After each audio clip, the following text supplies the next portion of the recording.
2026-27 സാമ്പത്തിക വർഷത്തിൽ ലോകത്തിലെ ഏറ്റവും വേഗത്തിൽ വളരുന്ന പ്രധാന സമ്പദ് വ്യവസ്ഥയായി ഇന്ത്യ തുടരും. ഇത് നരേന്ദ്രമോദി പറയുന്നതല്ല, ഇത് പറയുന്നത് ലോകബാങ്ക് പ്രതിനിധിയാണ്. മതിയായ വിദേശ നാണ്യ കരുതൽ ശേഖരം, നല്ല മൂലധനമുള്ള ബാങ്കിംഗ് സംവിധാനം, കുറഞ്ഞ പണപ്പെരുപ്പ്, ഈ 3 ഘടകങ്ങൾ ഉൾപ്പെടെ ഇന്ത്യ ശക്തമായ സാമ്പത്തിക പ്രതിരോധങ്ങളാണ് സൃഷ്ടിച്ചത്. ലോകബാങ്കിൽ ഇന്ത്യയുടെ മുഖ്യ സാമ്പത്തിക വിദഗ്ധനായ ഔറേലിയൻ ക്രൂസിന്റെ വാക്കുകളാണിത്.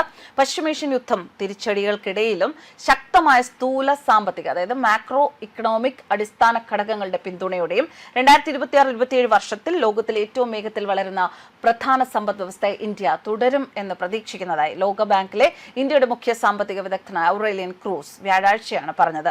മതിയായ വിദേശ നാണ്യ കരുതൽ ശേഖരമുണ്ട്, നിയന്ത്രിതമായ പൊതുകടം, നല്ല മൂലധനമുള്ള ബാങ്കിംഗ് സംവിധാനം, കുറഞ്ഞ പണപ്പെരുപ്പം, മൊത്ത ആഭ്യന്തര ഉൽപാദന നിരക്കിലെ മെച്ചപ്പെട്ട സ്ഥിതി, ഊർജ്ജ ഇറക്കുമതിയോടുള്ള താരതമ്യേന കുറഞ്ഞ ആശ്രിതത്വം എന്നിവ ഉൾപ്പെടെ ശക്തമായ കരുതൽ ശേഖരം രാജ്യം നിർമ്മിച്ചിട്ടുണ്ട് എന്ന് ലോകബാങ്കിന്റെ മുതിർന്ന സാമ്പത്തിക വിദഗ്ധൻ പറയുന്നു. അപകട സാധ്യതകൾ കുറവാണ്. ദീർഘകാല ഭൗമരാഷ്ട്രീയ അസ്ഥിരത, ആഗോള എണ്ണവിലയിലെ വർധന, ഇത് ഇന്ത്യയുടെ വളർച്ചാ പ്രതീക്ഷയെ ബാധിക്കും.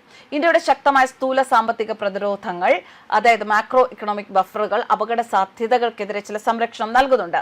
ഊർജ്ജ വൈവിധ്യവൽക്കരണം, വിവേകപൂർണമായ ധനകാര്യ മാനേജ്മെന്റ്, വ്യാപാര വൈവിധ്യവൽക്കരണം എന്നിവയുടെ പ്രാധാന്യത്തെ ഈ സംഘർഷം അടിവരയിടുന്നു. വ്യാഴാഴ്ച ബാങ്കിന്റെ പുറത്തിറക്കിയ ഏറ്റവും പുതിയ ഇന്ത്യയുമായി ബന്ധപ്പെട്ട മാധ്യമങ്ങളോട് വിശദീകരിച്ചുകൊണ്ട് ക്രൂസ് പറഞ്ഞ പ്രസ്താവനകളാണിത്. വളർച്ചയിൽ മിതത്വം പാലിച്ചാലും ഇന്ത്യയുടെ സാമ്പത്തിക വളർച്ച അത് ശക്തമായി തുടരും എന്ന് ലോകബാങ്കിന്റെ ദക്ഷിണേഷ്യൻ മുഖ്യ സാമ്പത്തിക വിദഗ്ധ ഫ്രാൻസിസ് ഓൺസോർച്ച് പറഞ്ഞു.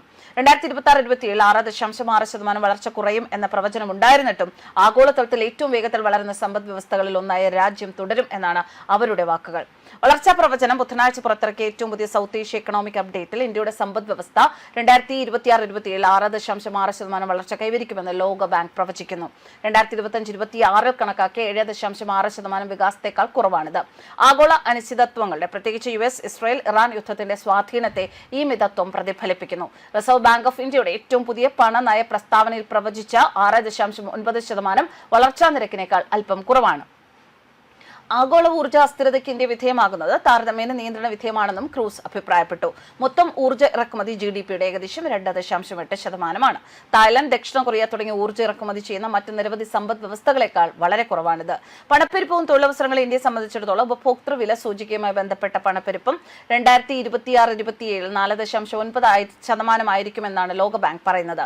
ഉയർന്ന ഊർജ്ജ പെട്രോളിയം അധിഷ്ഠിത അസംസ്കൃത വസ്തുക്കളുടെ വിലകൾ, ഉയർന്ന ഗതാഗത റെസ്റ്റോറന്റ് ചെലവുകൾ എന്നിവ കാരണം വ്യാവസായിക മേഖലയ്ക്ക് ഇൻപുട്ട് ചിലവ് ഉയരുമെന്ന് ഇന്ത്യ വികസന അപ്ഡേറ്റ് പറയുന്നു. മാക്രോ ഇക്കണോമിക് രംഗത്ത് സാമ്പത്തിക ഏകീകരണം മൊത്തത്തിലുള്ള ധനക്കമ്മി കുറയ്ക്കാൻ സഹായിച്ചു എങ്കിലും പൊതുകടത്തിന്റെ അളവ് ഉയർന്നതായിട്ടാണ് അപ്ഡേറ്റിൽ പറയുന്നത്. നിലവിലെ സാഹചര്യം സർക്കാർ ചെലവ് വർദ്ധിപ്പിച്ചേക്കാം, എങ്കിൽ ഇന്ത്യക്ക് അതിന്റെ ധനക്കമ്മി ലക്ഷ്യം നേടിയെടുക്കുന്നതിന് ഇത് തടസ്സമാകില്ല എന്നാണ് വിലയിരുത്തലിൽ പറയുന്നത്. എന്തായാലും ഇന്ത്യയുടെ സമ്പദ് വ്യവസ്ഥ വളരെ ഒരു ശക്തിയായി തന്നെ ഈ പശ്ചിമേഷ്യൻ സംഘർഷങ്ങൾക്കിടയിലും തുടരുന്നു എന്നത് നരേന്ദ്രമോദി സർക്കാരിന്റെ വിജയം തന്നെയാണ്. ന്യൂസ് ഡെസ്ക് കർമ്മ ന്യൂസ്.